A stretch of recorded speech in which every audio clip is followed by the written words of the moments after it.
Well, as the world is certainly a little topsy-turvy today, folks, on the heels of the FBI executing a warrant and search on the home of Donald Trump down there in Florida. Here, a little bit closer to home, where we are having a look inside the formation of the new party, political party, Forward. Is a new anti-extremist political party that's comprised of leading national Democrats, Republicans, and independents. And we've got two of its leaders joining us in our conversation to talk about not just what's happening in Florida and how that is playing into the turmoil in our democracy, but also about the viability of a third party and whether or not the seeds are being properly sown and germinated in a way that this can not only grow, but be sustained.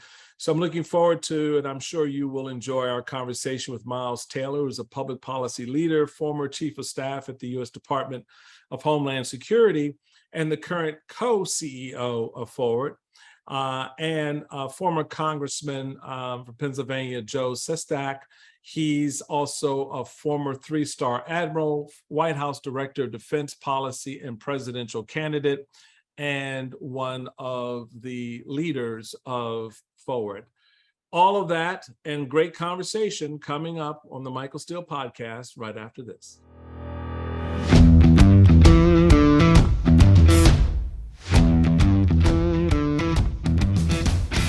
Well, this is exciting times. There's no doubt on a whole number of levels. Certainly in light of what the FBI and the Department of Justice are engaged in, but even in the political world beyond Donald Trump, there's excitement and energy, as I noted earlier, with the formation of an emerging party, the Forward Party. And it's just really excited to have two buddies here to talk about that in Miles Taylor and Joe Sestak, who is both of whom are poised to sort of help us walk through this space as Democrat. And Miles, you're a former Republican, recently removed, correct? If I'm not mistaken. I am indeed a former Republican, proud of it. And Michael, I'm going to do everything in my power to lure you over to the light side. I've been just tugging at you. Although I'll say, in your defense, boy, it drives them crazy that you're still in the Republican Party. Oh, it does. Trust me. And I admire you for it. I get cussed out all the time, Joe. It's hysterical. It's like, well, why don't you just leave? I said, because it pisses you off that I'm still here. But anyway, I think that given national events right now, it's a perfect setup to what the Forward Party is all about, and what you guys are looking to do. So why don't we begin, before we get into the nitty-gritty of the FBI warrants and Forward more generically, give us a sense of what Forward is and what Forward isn't. Because I think that initially some folks may have been confused. They thought, oh, we got a third party starting right today. And then other people are like, well, I think it's kind of coming down the road. So give us a sense of what it is, what does it stand for, how you see it changing the political landscape. So Miles, I'll begin with you, and then, Joe, just jump in and we'll just get into the conversation. Yeah, appreciate you having us, Michael. Look, I'd say this. We had three different organizations, national organizations, one that came from the center right, one that came from the center left, and the centrist organizations that have merged really to create the launch pad for a new party in the United States. No one who's working on this effort thinks that all of a sudden the new party now exists. Mm-hmm. This is the type of thing that takes many years. So in merging these three organizations, what we've done is created that launch pad. And now we're trying to go design the rocket ship, and designing a rocket ship that can go, take off and give people a new option in the American political system, that's going to take quite some time. So the Forward Party is just getting started, and we're entering what I would characterize as the building phase.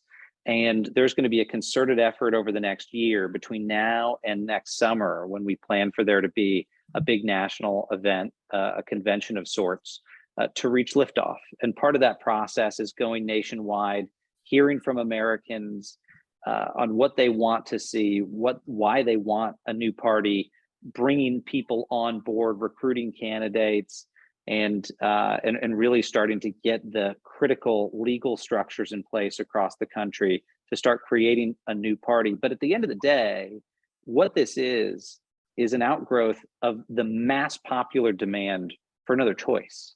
I mean, Right. we've talked about this a lot of times, Michael. I've got unlimited choice in my life and whatever I want, clothes and rideshare and food. Ironically, the one place I don't have choice and competition is in my democracy. And we have two major parties that are increasingly outdated and not representative of the majority. I mean, one way to think of it is we've got the 10% fringes making decisions for 90% of this country. And no one's got to take that, that for me, the voters themselves are basically saying that. I mean, they are screaming for alternatives. A majority of the country basically now says they're neither a Democrat or a Republican. And even 2/3 of Republicans and Democrats say they would welcome a new party and they would vote for it. People want more choice. They want new choices. So what we're trying to do here is kick off a process to build a new choice. And importantly, a choice that can go make sure that we have common sense leaders elected in key places. What I worry about, especially from the party I came from, is the rise of political extremists in this country. And if our only option is to hope that everywhere a far right Trumpian extremist runs, that the Democrats can beat them, then we're setting ourselves up for failure. Because I hate to break it to folks, the Democrats can't beat these Trumpers everywhere. And I worry that we're going to see in November a whole bunch of these mini Trumps elected in gubernatorial races and state representative races, congressional races. So as part of that fight, we're introducing a new tool into the toolkit, is the ability in some of these places to go run a sensible person as an independent, as a forward candidate against one of those extremists in a place where the Democrats can't win. So that's something tactically I think will be really useful about this, is it's going to be a new tool in the pro-democracy toolkit. Joe, you're a Democrat, well-regarded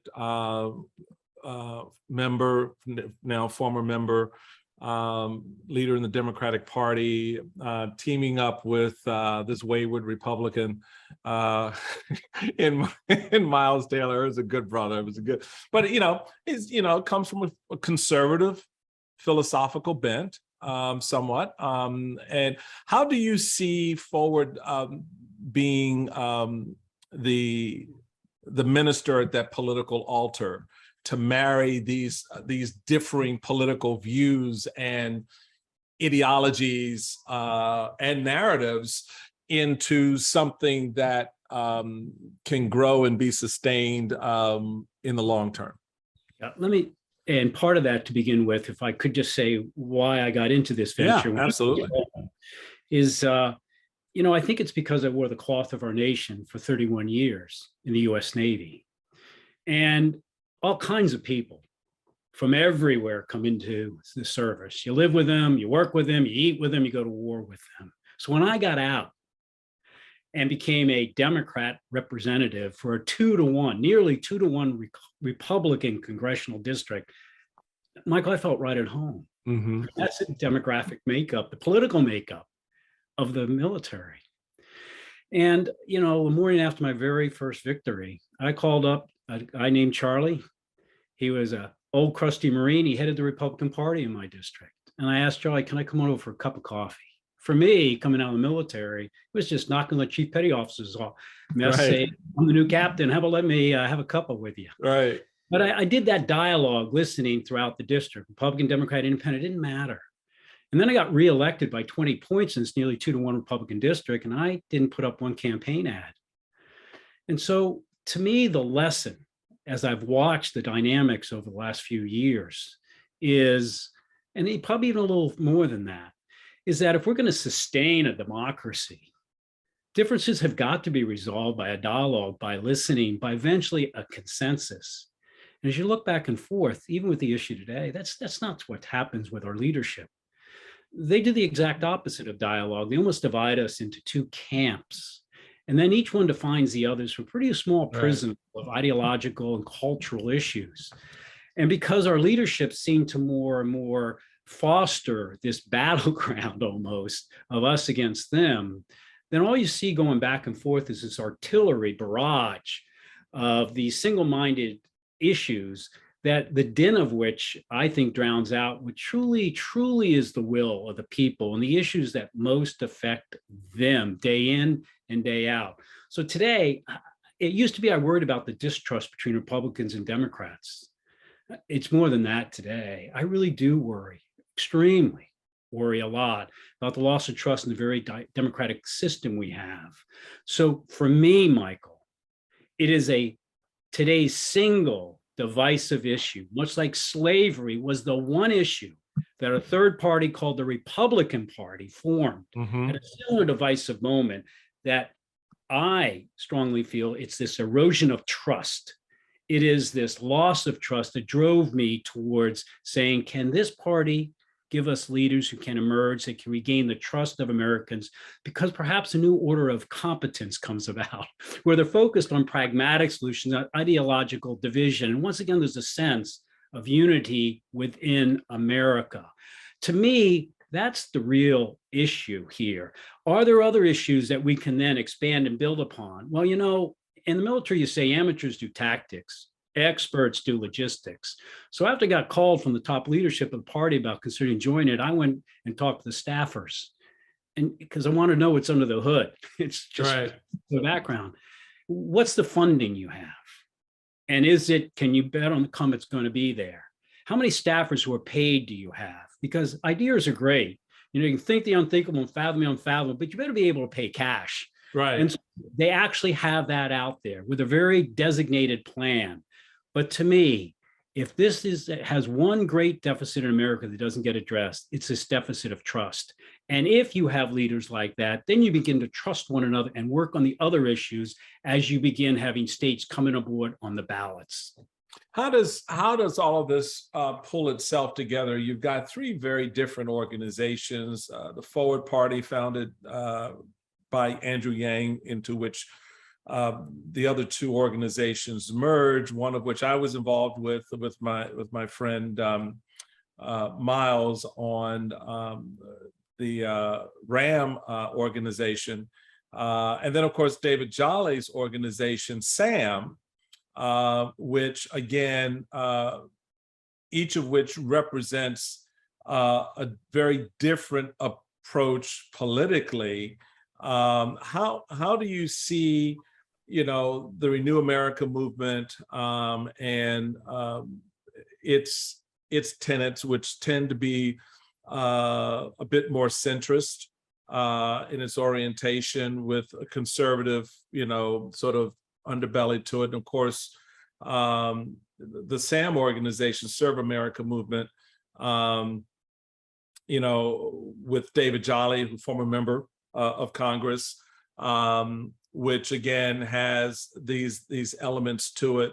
How does all this kind of work, given the history of third parties in our nation, one, and two, the way the system is designed, which actually answers the question why there's not been a successful third party movement. They don't want you. The Democrats and Republicans deliberately designed the system not to have a third party. The rules in the various states, the 50 states and the American territories, are not aligned with the idea of opening up the political process. Why does this succeed where others seem to have failed? Yeah, it's a great question. I'll jump in, and Joe would love your thoughts on this front. Michael, you said something really powerful just now. They don't want you. And that's the leaders of the two major parties. They don't want this. Who does want this? By and large, the American people. And we're not talking about 6 or 7 people. We are literally talking a majority of this country is desperate for new options. Something struck me the other day. I read a piece, Jonah Goldberg was commenting about the emergence of Forward. And I actually never thought I'd see Jonah Goldberg, a lifelong conservative, say what he said in that piece. And he said he thought that more than any other time in his lifetime, the country was ripe for the emergence of some kind of third force. And I think that's a sentiment that's really, really widely shared. I know that 3 people on this podcast right now have all had that conversation a countless number of times with our friends or family. We sit at the dinner table and say, could we just get another option? Right. Since we've had many of those conversations, I think our political system has got more and more extreme for exactly the reasons you note, Michael, is the 2 major parties, both of them have tried to solidify their gains by making red states redder and blue states bluer, so that it's harder for anyone to come disrupt that system. That's really frustrating to folks. And I think you're starting to see that frustration boil over. So a couple of things that have changed. A lot of third parties have failed in the past. And Michael, you've heard me use the analogy. I think that there's a graveyard of failed third parties that stretches all the way to the horizon. Yeah. And part of the reason of that is, 1, demand. There hasn't been demand, but 2 are the structural barriers.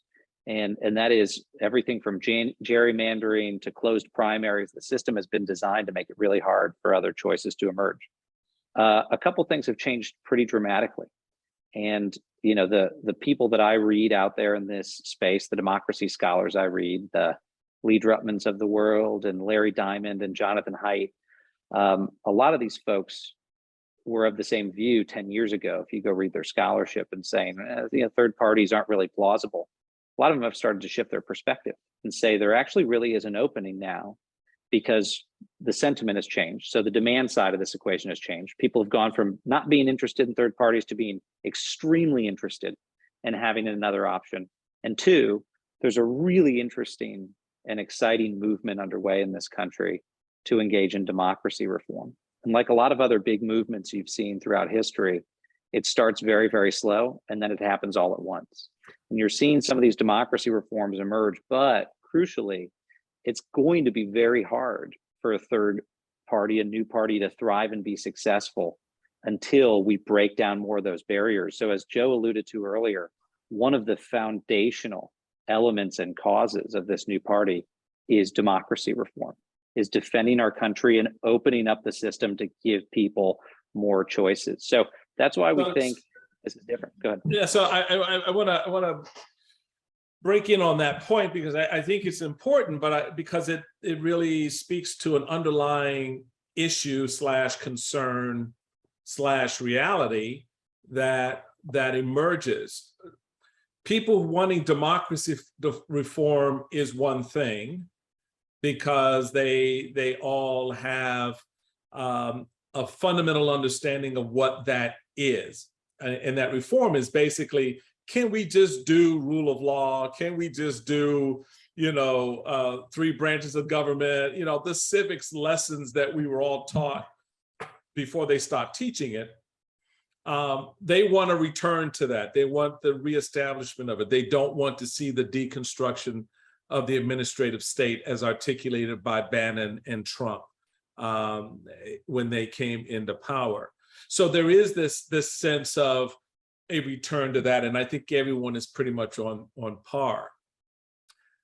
But the first point you made about, there's this overwhelming desire for a third party, and you're absolutely right. The polling shows that now, and I would agree, is the perfect mix of or combination of forces coming together to create that space. But here's the rub. When you peel back on that and you start asking people, what does that look like? Then it becomes a little bit murky. And I think you've probably seen some of that and heard some of that from the launch of this effort a few weeks ago, where people, depending again on their political perspective, is saying, oh, this is just a mechanism to get Republicans elected, to cause Democrats to split the vote.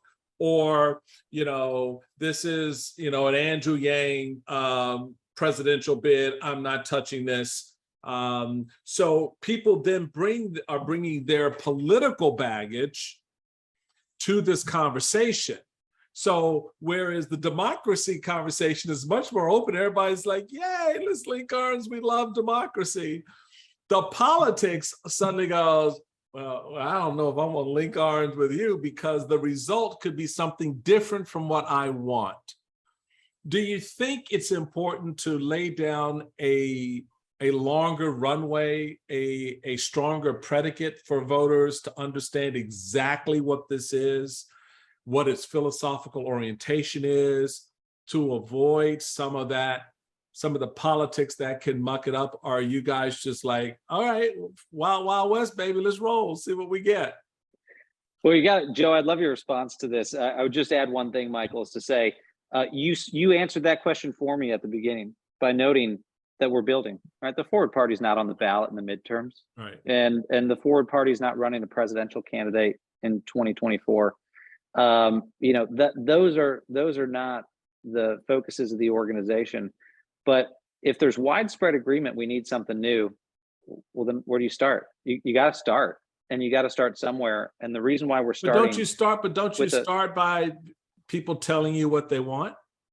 That's exactly what we're doing. I'm glad you said that. And what have they told you specifically that they wanted, that this banner encapsulates for them their orientation? Because the one thing I've learned as a county chairman, state chairman, and national chairman is and Joe, you know this as someone who's been on the ballot, that your constituency is fickle as hell, right?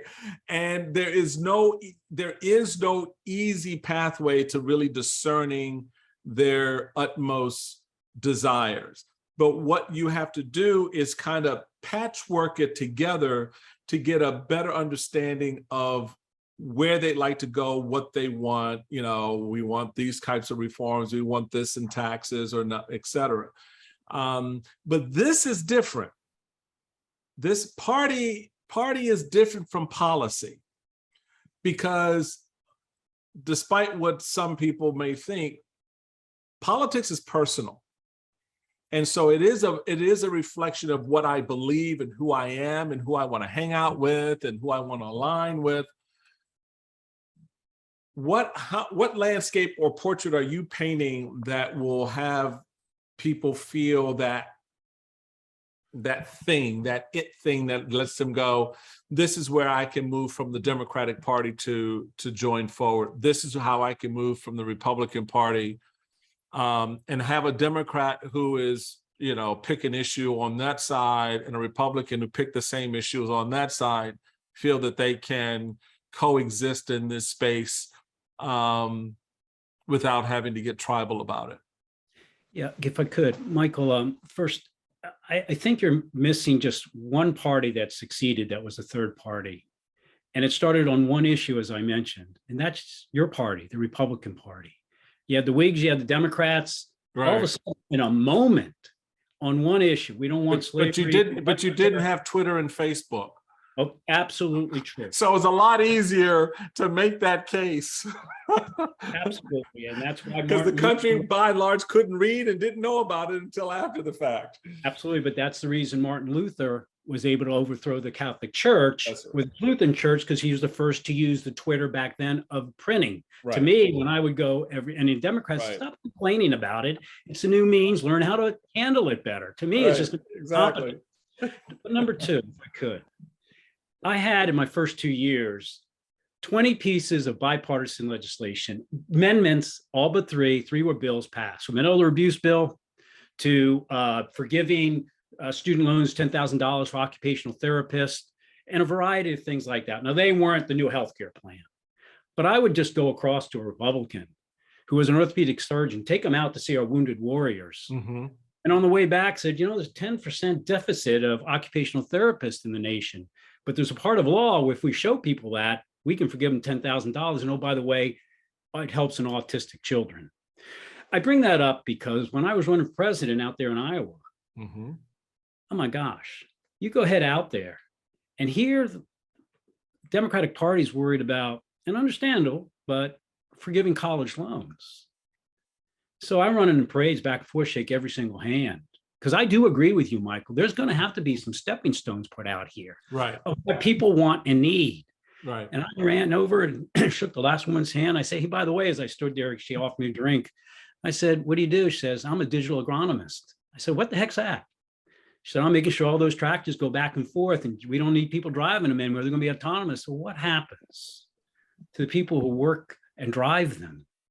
We put less than any other developed nation to training and retraining. And you have people in those rural counties who gave us energy over the years. You have people who gave us food, agriculture over the years. And you know what? They also dominate in serving in our military. Right. And all of a sudden, their livelihoods are falling apart. You go out there in Iowa, they used to, before I got there, 5 years before, 24 private hospitals. Now they're down to 17 the year I was there. And within 40 years, 5 more were going to fail.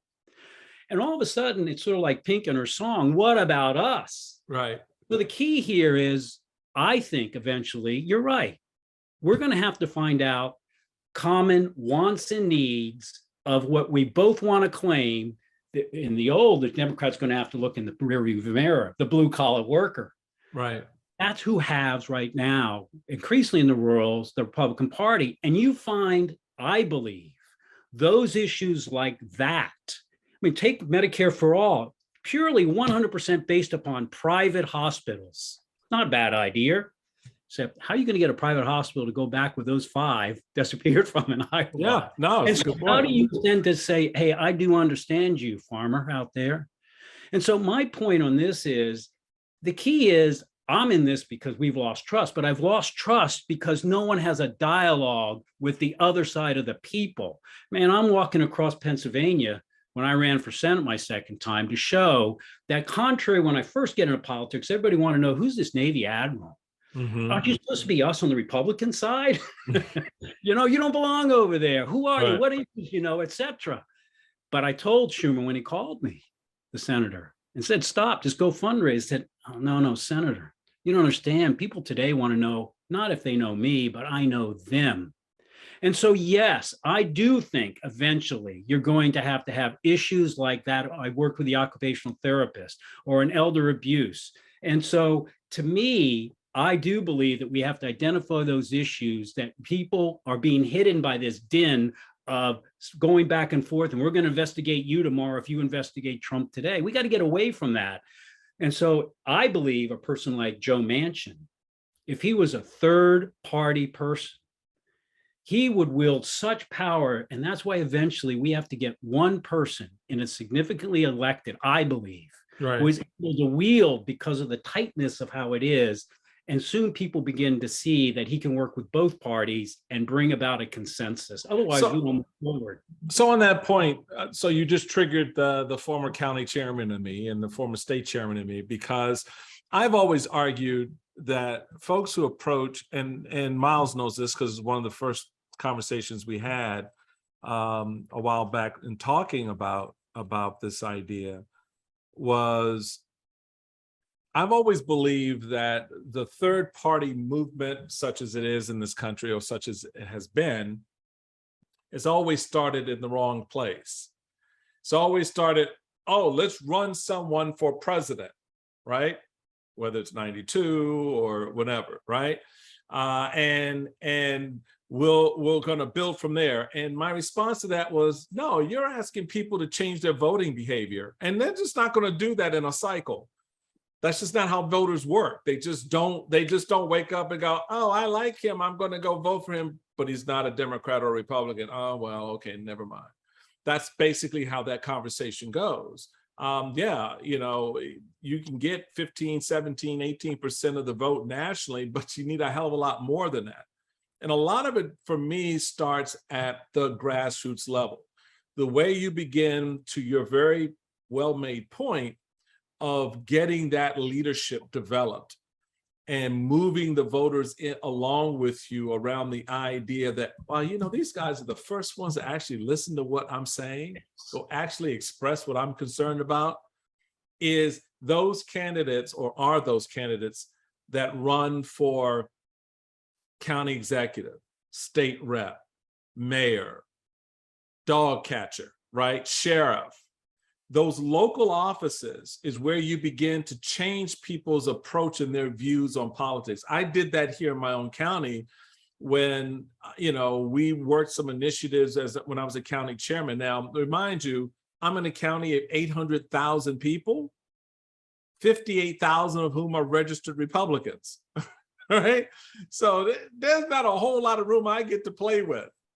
But yet, when it came to certain tax issues that the county executive wanted to impose on folks and other issues, creating that space in which I got them to vote with us on an issue that they would otherwise not support because they would have a preconceived idea of what Republicans think about taxes and, they only want to give money to the rich. No, we want to give money back to you middle-class homeowners who just bought that $500,000 house that they want to tax, right?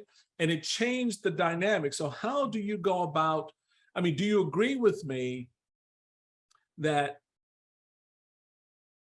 the emphasis should be placed on building from the bottom up, getting candidates who are identifiable across the country with the party effort, as opposed to the big bling of, we're running someone for president in 2028 or whatever. I think you have longer term success when you look out across the country and see 57 or 6 well-established national parties, right? Now, understand, I know they're not 56 states, folks. I'm not doing that. But there are territories. We got Guam, we got Puerto Rico, we got, so they also vote in US elections. So the 50 states plus the territories where you're organized, you have people in place who identify with your politics and are willing to put their name on the ballot for these local offices, suddenly changing the way voters are behaving. And so by the time you get to next thing you know, you've got a forward governor in 3 or 4 states. You got mayors in cities like Chicago and Washington, DC, or in Montgomery County here in Maryland. And you've got, representation in legislatures that are beginning to force legislatures to change the way they're operating when it comes to redistricting, when it comes to tax policy, when it comes to healthcare policy, because you now got 10, 15, 20% of your legislature are forward members who have a bipartisan view of governing. What do you think of that as a means to building that momentum for the party? Because I know, and Andrew and Miles knows, I've said this, my fear is that everyone wants to rush to do the big, woo, let's do that. It falls flat and everybody goes, oh, well, that didn't work, and walk away. Mm-hmm. As opposed to being able to make the case for, you know how many governors we got? You know how many state reps we have across the country? Yeah, et cetera, et cetera. So you're pointing to these vignettes of success that sort of build. Yeah, Joe. That was a long question, but you get where I'm going. Joe, I don't know if you agree with me on this, but I think Michael Steele just had the most successful audition for national co-chair of Forward Party I've ever heard. That was. I can't think of a single thing you just said I disagree with, and so what I would say, Michael, is that's absolutely how it has to be done. Now, Joe's point about a big leader in the presidential, I think probably all three of us agree.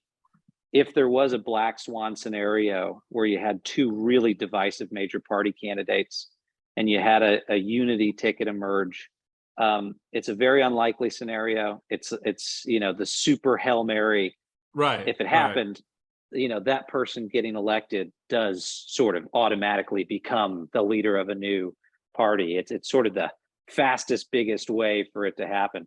Also, probably the unlikeliest given the two-party system.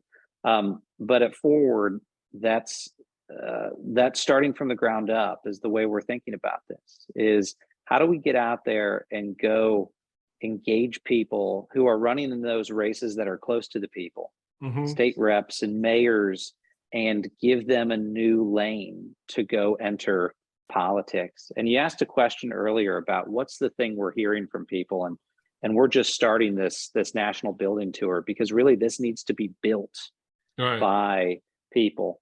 But I think the most common thing that we're hearing out there is folks are really tired of political extremism. They're tired of the division. In fact, the number one thing we hear in focus groups is whether it's a Democrat or a Republican, they're so frustrated that politics has become so personal. It's dividing their families. It's dividing them from their neighbors. They want to see a political party whose starting point, that one issue that Joe mentioned, whose starting point is we're going to leave out the extremes from the conversation, and we're going to find a majority issue on every single major issue, a majority view on every single major issue, from the most controversial to the most mundane. Because surprisingly, and most folks might be surprised to know this, whether it's guns or abortion or climate change, there actually is a majority American view on each of those that's quite sensible and practical and actionable. But the extremes have really held us back. And I want to give one example of just how my thinking changed on this that you've probably heard before, Michael, when we've been in other settings. You know, I came up in politics just as a young congressional page on the House floor. I spent a year, running errands for people like Joe when he was a congressman as a page. And it's basically the best front row seat to democracy there possibly is. The little page desk sits in the back of the House chamber, and you've got this view that no American had. And that was immediately post 9/11 that I sat at that desk, and I got to see what I thought was how democracy worked, an extraordinary bipartisanship, people literally crossing the aisle there on the House floor to work together and pass sweeping bills to protect the country. That's what I saw when I came up in politics, sitting at that desk. On January 6th, there's an image that will forever be seared in my mind, is that page desk was pushed in front of the doors of the House chamber to prevent it from being stormed by insurrectionists who were incited by a president who had publicly branded me a traitor as a Republican for suggesting someone else should lead the party. We went from a country post 9/11 that was united and working in bipartisan fashion to one so deeply divided that a group of people felt like they could storm the Capitol and overturn a free and fair election. That was not an aberration. It was not an aberration. It's indicative of the deeper divisive forces in our politics. So for me, really one of the reasons getting involved in this that was top of mind was, how do we prevent modern civil war in this country? And that means giving people a pressure relief valve in politics and creating vehicles to bring more common sense leaders into government. So, Joe, I don't know if you had a similar experience in watching the divisiveness, expand in the body you once served in as a member of Congress. But for me, that really put the exclamation point on it, is to see that we weren't getting things done anymore in Washington. Not only that, I worry that this November, some of those people who tried to storm the Capitol from the outside have learned the wrong lesson. Instead of going to jail, a bunch of them are now running for Congress to go continue the coup from the inside. That's how bad it's getting. And another reason why we just need more options in our political system. If I could, a couple comments. First off, Michael, you were right. When I said that after I got this call, would you be interested in forward, I said I went down to the staff level and to find out exactly how you're going to approach this. And that's what impressed me, is the first year we're going to just focus on these states, but we're not shooting for the presidential race even in 2024. Miles, you even said that to me.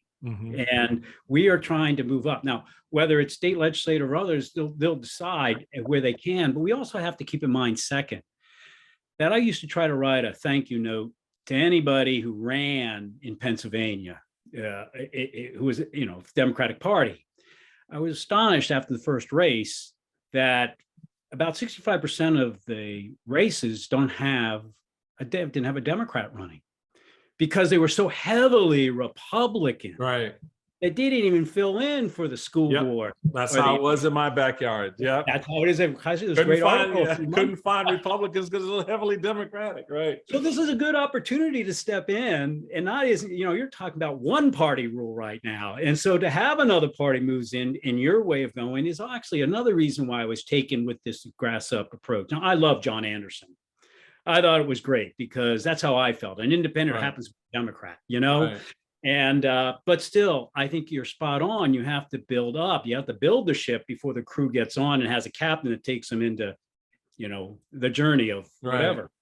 And so I do think that's overall important. But to the Miles point, I remember getting down there. Now, remember, I was right out of the Navy, 31 years. Man, I went up, told them I was about to run. And it was a payback tour for my nation because my daughter had brain cancer. Yeah. And I just wanted to pay back that the health care I had. And I was going to run on national security. It begins at home, which is health security. It took Romney's plan that he hadn't gotten passed yet up there, Massachusetts. And that's what I ran on nearly 2-1, And they said, well, you got to talk to the DCCC. I said, Delaware County Community College? I mean, that's how naive I was. Anyway, so I called to my party, said they didn't want me, and they had a candidate. Needed a conversation with the chairman. Anyway, I get down there to Congress, and I just want to work on this issue with the leading member of the majority of the Armed Services Committee. So I go across, and I just went into the Republican cloakroom, and I asked if he was there, and every head went up. But they answered me at least. But Right. I was a little bit beginning to get to, because I was there in 2007 or so. But by the time I left, you can begin to see this easing back over time. And so, yeah, things changed. They did. And that's part of the reason why I was able to work things through. But it gets back to what you said, Michael. You get down there on that level and you can talk with people and listen to people. And all of a sudden, it's like the military. My gosh, we got everybody there. Right. Right. I just cared if they cared to do their job, competence, but you had to come to an agreement on how to do it. And I really do think the analogy is not wrong. The choice, as Miles points out, is this: we really are in danger of having as real destruction done to our democracy if we do not happen to have people that all Americans, while not necessarily voting for you, will actually say, I can trust that guy. One of my proudest photographs is after my 10th healthcare town hall on the Affordable Care Act, and the Delaware County Tea Party patriots asked for a photograph with me. They didn't vote for me, but they didn't not trust me as though I was alien or something. And to me, that still goes back to it. So beginning with the grassroots, I think, is key. But eventually, you move mountains in that Senate or that House, and eventually you're going to have to get to that. But starting at the bottom is really not the bottom in terms of right. Sure. And I think the Republican Party does that pretty darn well. Do you want my frank opinion? When I was in Pennsylvania, they seem to understand, whether it's judiciary or whether it was a state house, that if you could kind of manage to get the right number in, you could do what Miles is just about, gerrymandering. Do you know what I mean? Right. So eventually you got to get into that, because that's where a lot of the action is today, because of the stalemate to a large extent in Washington. Well, that's just developing the strategery, as I like to say. Michael, one number I want to throw out there, and it's why having folks like Joe on our forward leadership circle has been immensely and helpful to us, is really seeing that whole field of the opportunity. I mean, a lot of folks get way too focused on the national races. There's only a tiny handful of national races when you talk about elected positions in this country. There are 500,000 elected positions in the United States. And what'll shock people is that in 2020, something like 70% of those of the positions on the ballot only had one person you could vote for. So to Joe's point, that's single party rule. And it's not because there aren't potential competitors. It's because in one place or another, the party has so boxed out competition that no one's even bothering to run. That's where we need to start. We need to start with those hundreds of thousands of positions across the country. that are uncompetitive because they've just been locked into one party or the other. And introducing a new choice can shake up the system. And a big example of that, of course, is what we're doing right now in Utah, in the US Senate race. In Utah, Right. you have a Right. state With where, Evan McMullen's race out there. yeah, Mike Lee. Mike Lee, who's running for Senate there, was one of the 10 safest US senators in the country. Why? Because a Democrat hasn't won statewide in Utah in that race in 50 years. But by getting the Democrats to team up with an independent like McMullen, Mike Lee is now one of the 10 most vulnerable senators. It's an example of what we're going to do down at the grassroots, is find more places where you can disrupt entrenched individuals and bring more competition onto the ballot. We're having a great conversation with two of the leaders of the new Forward Party, one Miles Taylor and former Congressman Joe Sestak. We will be back after this. Welcome back, everybody. We're having this great conversation with Miles and Joe, and we want to pick up and bring all of this to a finer point, given the news that's been roiling the country for the last 36 or so hours, with the execution of a warrant for a search of the property of former President Donald Trump down in Mar-a-Lago for documents, classified documents that the president took with him when he left office back in January of 2021. And there's been a lot of noise around this process, certainly from Republicans. Kevin McCarthy now declaring he wants to investigate the DOJ, and Democrats largely staying silent. Like, we were having such a great week talking about all the votes that the president was winning in the House and Senate. But this is serious business. As I say to folks who've been chomping on this, it is hard to get a warrant, period. Okay, just as a general course, is not an easy thing to get. These judges have to sign off on it. It is triply hard to get a warrant for the to execute a search of a former president's home. So the idea that the Justice Department took its time, vetted this, got a judge to sign off on it, tells us that there's something serious here.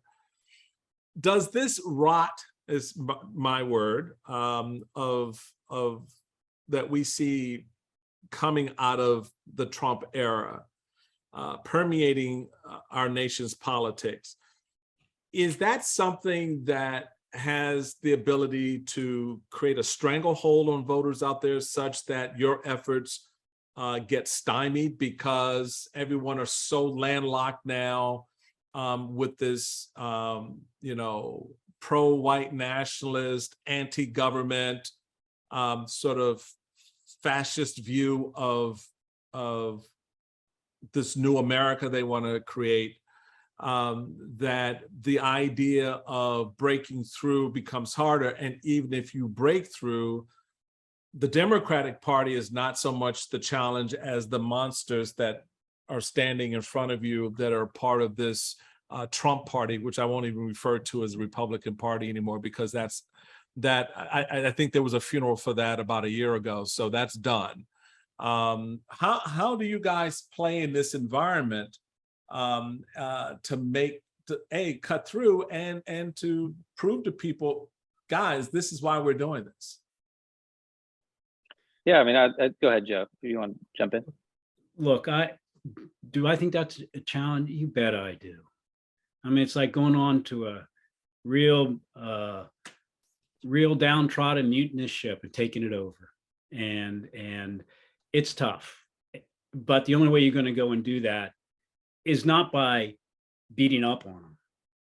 I mean, a bad reaction to something makes you feel you're antagonistic. You got to look at it from a viewpoint they might appreciate.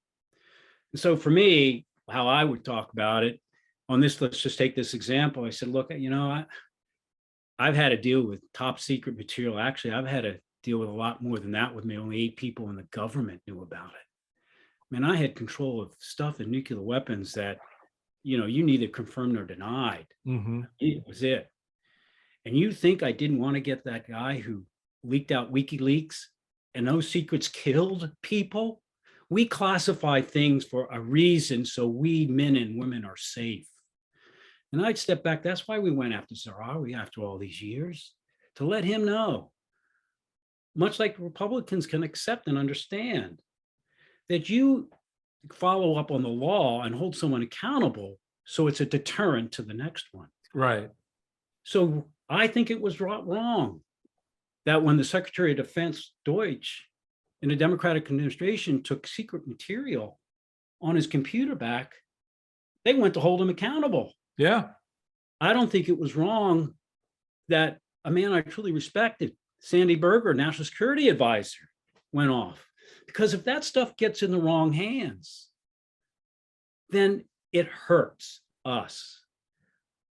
Right now, no one's saying whether he needs to be penalized or not, but they are saying, after going through a same process, the same institutions as these other 2 gentlemen or WikiLeaks, Right. that, hey, look, it looks like there is some top secret material you took. Now we've got to find out what the damage is and was it conscious or not conscious. I think that type of accountability is so important. But it seems to me, gentlemen, that nobody wants to, or at least on the Republican side, either be accountable or hold anyone accountable. We've seen the reaction to this this warrant being executed. Trump himself referring to it as a raid. They broke into my safe. A, was not a raid. B, they didn't break in anything. They opened it. And yet you have the sycophants out there that grab that narrative and keep churning it. How do you break through in your formation that shows this is the port in this storm you want to come to? That if we're ever going to change this system from what it is devolving into, we're past what it's become, right? And we're into what it's devolving into. How do you break through that? How do you establish the ground, the beachhead, in a sense that will let people know it's okay to be here. It's okay to come here. One of the leaders, Andrew Yang, who's a part of this, is getting ripped on Twitter now for his seemingly sort of like, well, Trump, I don't like Trump, but this, as he put it, raid on his home will just turn people off. I'm like, well, dude, no one's above the law here. I don't care what kind of appeal an individual has. I don't care how you want to characterize it. The reality of it is the rule of law must still stand for something. And one party, the Republican Party, seems to have turned that on its head and applies it only in limited circumstances when it's favorable to their players. The other party seems to be incapable of articulating it in a way that's believable for people, because without getting caught in the political quagmire. How do you create a space just around a subject like that, that people can say, let me take a look here and see, because this may be a little bit safer and better than where I'm hanging out right now? Well, Michael, it's a really good question, because I think this episode itself shows why we need alternative options in our political system. People are so scared of how extreme our political environment has gotten that they want that safe harbor, as you describe it. They want a tribe of the tribeless that is the I'm not crazy coalition. Right. The folks that say, let's move I know it's not that. me, it's got to be them. Yeah. And your comment on Twitter is that's really I think that's where a lot of it starts, right? Is Twitter is not America. Right. In fact, if anything, Twitter is the thing that exemplifies the problem. It's a place where folks that increasingly are veering to the extremes go to yell louder and louder and louder. Now, you mentioned a tweet from one of the folks affiliated with Forward, Andrew Yang. I think what Andrew's saying is actually something that is, I know you've discussed on cable news and lots of others, which are the political ramifications of these types of actions when it comes to the ex-president. It's not to say he shouldn't be held accountable. I firmly believe that no one's above the law, and I strongly suspect the Justice Department had very good cause to undertake this warrant. But as a lot of us have been discussing for weeks on cable television, will the Justice Department prosecute or not prosecute Trump for other things like January 6th? And there's been debate from both sides of the aisle about whether that prosecution will further divide the country or bring us some closure. Now, I think a lot of folks, I'll speak for myself. I'll speak for myself here. I think regardless of what the outcome is, you just have to follow the law, right? You can't decide to prosecute or not prosecute depending on the outcome. But I have seen folks, in your party, the Republican Party, who aren't Trump lovers, go say, this is one of those examples where the Justice Department should think seriously about not prosecuting to not divide the country. I don't agree with that at all. I think similar with this raid, what you've already seen, I think proves Andrew's point. Within hours of this raid, you had the Republican leader in the House come out and say, the FBI has been weaponized. Now, again, let me make clear, I'm not saying the FBI should just follow the facts, follow the law. I suspect they did the right thing here, but already this raid has been politicized, and you've got tens of millions of Americans who are now going to believe Donald Trump and Kevin McCarthy that the FBI is just a political institution. That is terrifying to me. And it's why we need a cohort of people like Forward and others who say, hey, look, folks, let's fortify our institutions. Let's trust our institutions. Let's not, on one side or the other, politicize things like the Justice Department and the FBI. Let's let them do their jobs. And I'm really scared that we've gone way past that environment. And you see it with the stolen election lie, is millions of people now believe this massive, big lie because someone like Donald Trump said it. I think that's really scary. That's why we need level-headed leaders. And just the Democratic Party alone is not going to pull us back from what's happening on the far right. Right. Joe? Michael, go ahead, Joe. No, go finish, Miles. Oh, I was just going to say, the last thing I was going to add to that is, look, I would love to believe if I was convinced that the Democratic Party could save us forever from Trump and his apprentices, I'd be the first to say, well, let's all go become Democrats. But they didn't.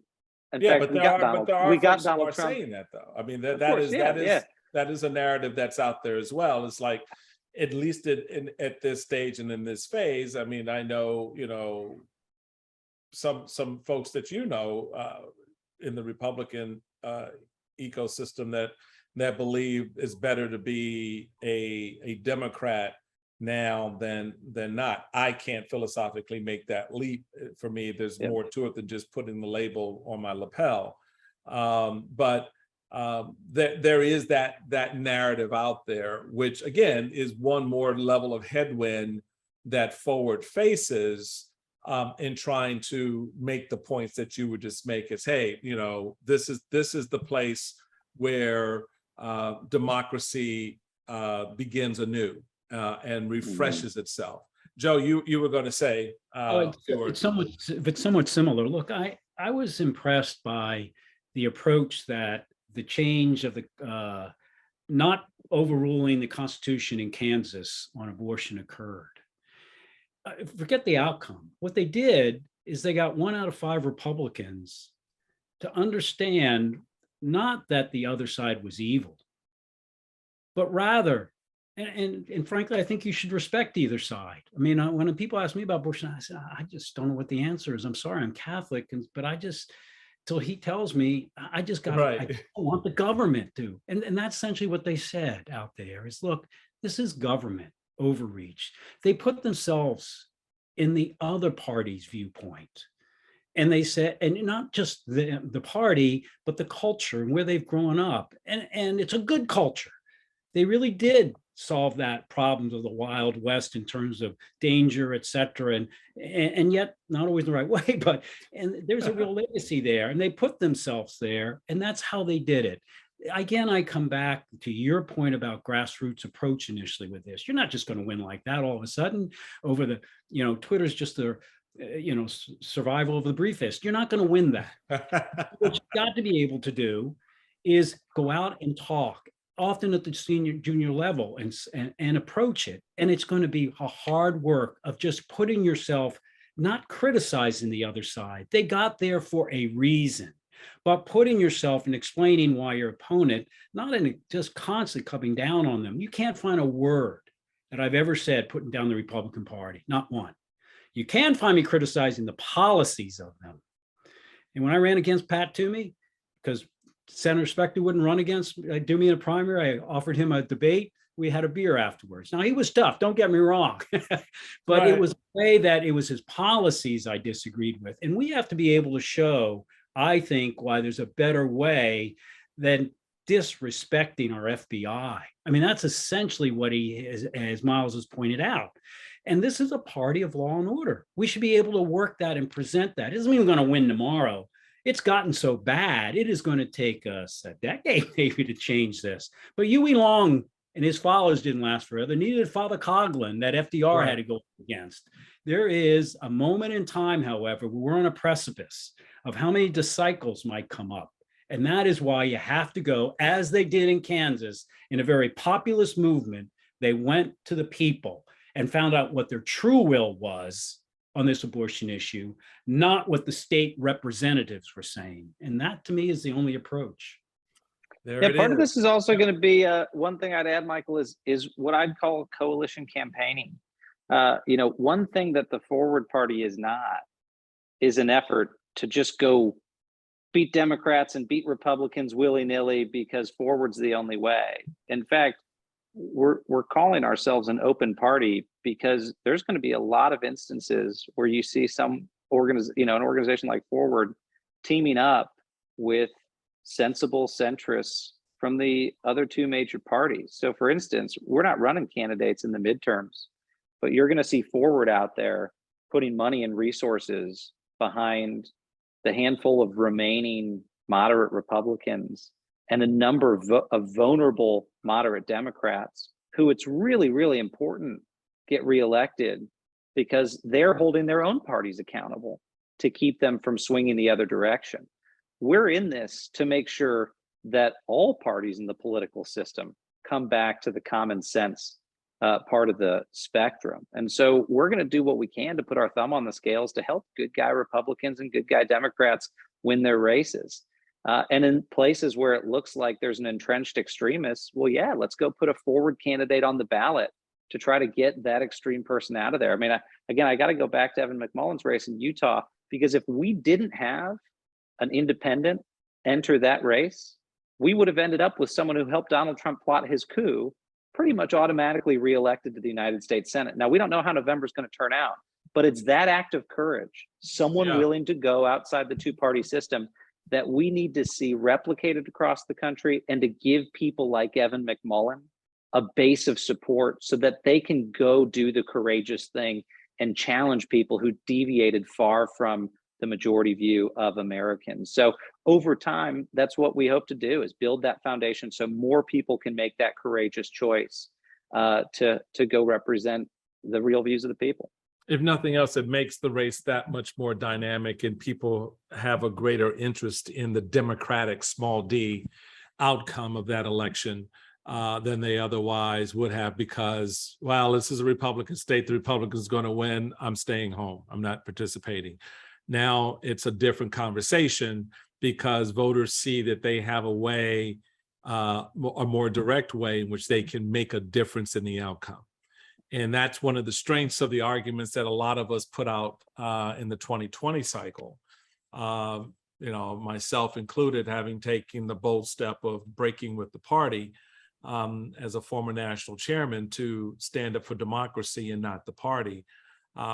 What you're looking at in Utah, what you're looking at in Washington State, with some of the local races there and elsewhere are candidates who are sort of breaking that mold and refashioning it in a way that voters see themselves, regardless of their party or ideology, better reflected and much more willing to get engaged. And that's all good for the country and for voters in the main. So, well, gentlemen, I've kept you way past your bedtime, and I really do appreciate you're taking time to drop in and give us a quick politics 101 on the Forward Party and the effort. Certainly we'll have you back and want to, as we get into the fall campaign and beyond that, see how it's going and how Americans are gauging it, because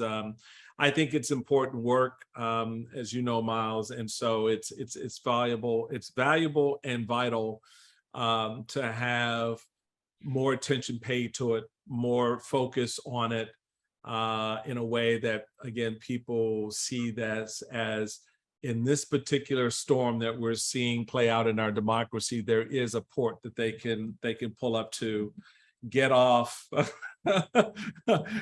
that ship and take a different kind of ride, you know. But we'll see how that plays out. Really do appreciate you gentlemen coming on and spending time with us and having the conversation. Miles Taylor and his great work as the co-CEO of Forward, and of course, former Congressman Joe Sestak, who is again, one of those leaders out there is putting it on the line for his country. And we appreciate that as always, Joe. Really do. Thanks for having us. Thanks for having me aboard. Absolutely. So thanks, Michael. Oh, absolutely, guys. That does it for this conversation, folks. You know, it's a joy when I have you come and play with us here on our little playground. If you like the podcast, please tell a friend. I know it makes me feel good when you do. And give us a review on Apple Podcasts. It helps me improve the work that we're doing here to know what you think about what I'm doing. Follow me on Twitter at Michael Steele, the podcast Twitter at Steele_podcast. Follow Joe on Twitter at Joe Sestak, and Miles at Miles Taylor USA. Until next time, be safe, enjoy the summer. And don't drink too much crazy Kool-Aid, all right? Because I think y'all had enough. It's time to cut off. See ya.